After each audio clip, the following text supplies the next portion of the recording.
জিকিরকারী বান্দা কাল হাসরের ময়দানে আল্লাহর ওলিদের সঙ্গে জান্নাতে থাকবে। আমরা আল্লাহর ওলিদের সাথে জান্নাতে থাকতে চাই কি? কারা কারা চাই একটু হাত করে দেখে।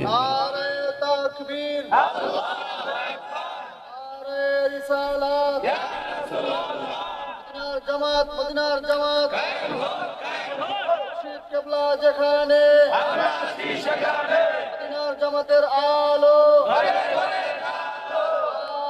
তাকবীর।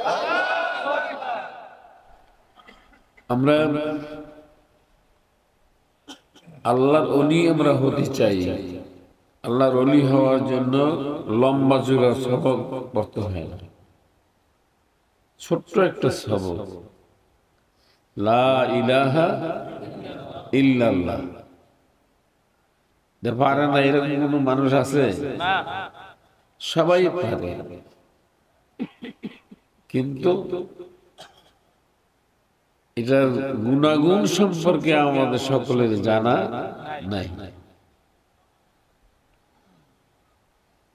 একবার যদি আপনি পড়েন লা ইলাহা ইল্লাল্লাহ, তাহলে আপনার আমলনামার মধ্যে 4000 নেক লেখা দেওয়া হয়। আমরা তো মনে করেন সারাদিন কত কথা বলি, কিন্তু কলেমা শরীফটা একবারও পড়তে মনে চায় না। কি বলেন, ঠিক কিনা? আমরা যদি বুঝতাম এটার এত দাম, অন্য কথা বাদ দিয়া সারাদিন এটাই পড়লাম বলে। কি বলেন, ঠিক কিনা? এটার মূল্য যদি আমরা বুঝতাম যে একবার পড়লেই 4000 নেক, আর নেক গুলি ওজন আছে না? নাই। নেকের ওজন আছে কিনা? একটা নেকের ওজন কত? 10 মণ, 20 মণ, না 30 মণ, না 40 মণ, না 50 মণ? কতটুকু? সাহাবায়ে কিরাম নবীকে জিজ্ঞাসা করেন, হুজুর একটা নেকের ওজন কত? নবীজি বলছেন একটা নেকের ওজন হইল উহুদ পাহাড় পরিমাণ। আচ্ছা, উহুদ পাহাড়টা কয় মণ হইব কইতে পারবেন? একটা পাহাড় কয় মণ ওজন হইব কেউ বলতে পারবেন? একটা পাহাড় কত মণ ওজন হবে সেটা বলার ক্ষমতা নাই, কিন্তু আল্লাহ পাক জানাই দিচ্ছেন যে আমার নামটা লইব, লা ইলাহা ইল্লাল্লাহ পড়বে, তাকে আমি উহুদ পাহাড় পরিমাণ স্বর্ণ দান করার মতো সওয়াব দান করব।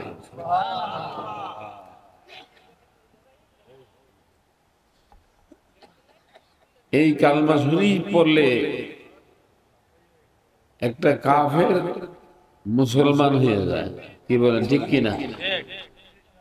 60 বছর পর্যন্ত যে মূর্তি পূজা করলো, পুতুল পূজা করলো, গাছ পূজা করলো, অগ্নি পূজা করলো, 60 বছরের বয়সে যদি কয় আমি মুসলমান হব, ঠিক না? তাহলে সে কি করবে? লা ইলাহা ইল্লাল্লাহু মুহাম্মাদুর রাসূলুল্লাহ।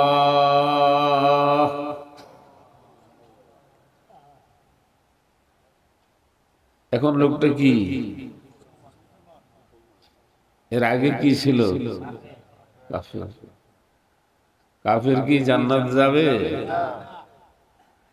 মুসলমান কি জাহান্নামে যাবে? কাফের জান্নাতে যাবে না, মুসলমানও জাহান্নামে যাবে না।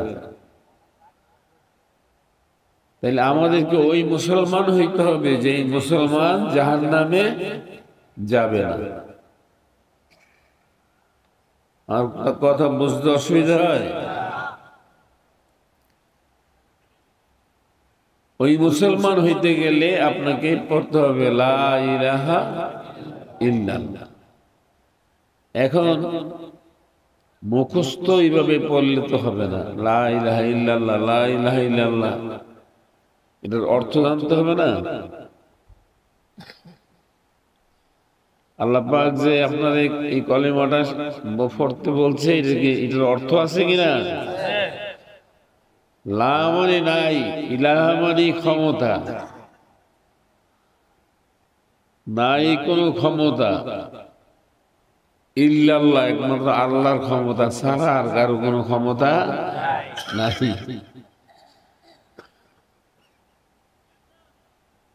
আল্লাহর ক্ষমতা ছাড়া কারো কোনো ক্ষমতা নাই,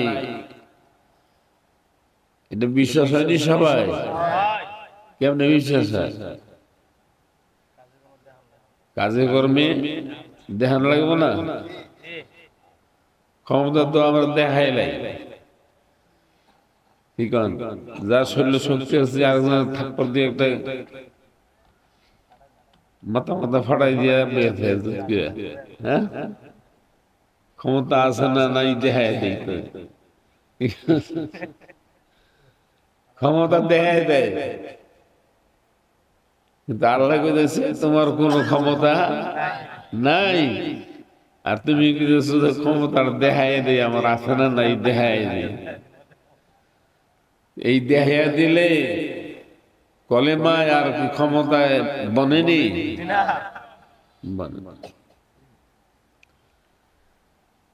এই জন্য বলছে যে লা মানে নাই, ইলা মানে ক্ষমতা। লা নাবি থেকে টান দিতে হইব, লা ডাইন কাত পর্যন্ত, ইলা মাথাটা বের করে দিতে হবে। আমার মধ্যে যে ক্ষমতা আছে এইগুলির মালিক আমি না।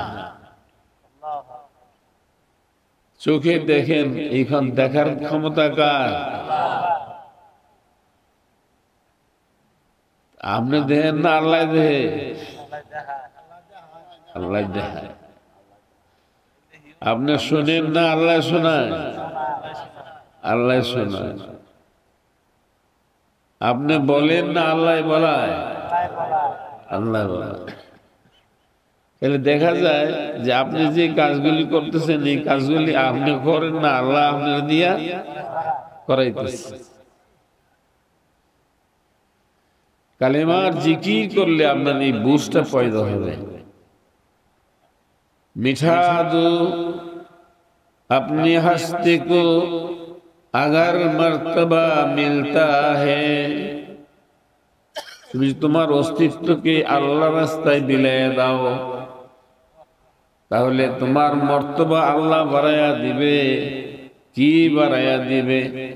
মিশকাতের হাদিসে রাসূল সাল্লাল্লাহু আলাইহি সাল্লাম বলেন, কোন ব্যক্তি যদি এই নিয়মে কালেমার জিকির করবে, তাহলে কিছুদিন জিকির করার পরে এই লোকটা এমন হয়ে যাবে তার হাত আমার আল্লাহর হাত হইয়া যাবে,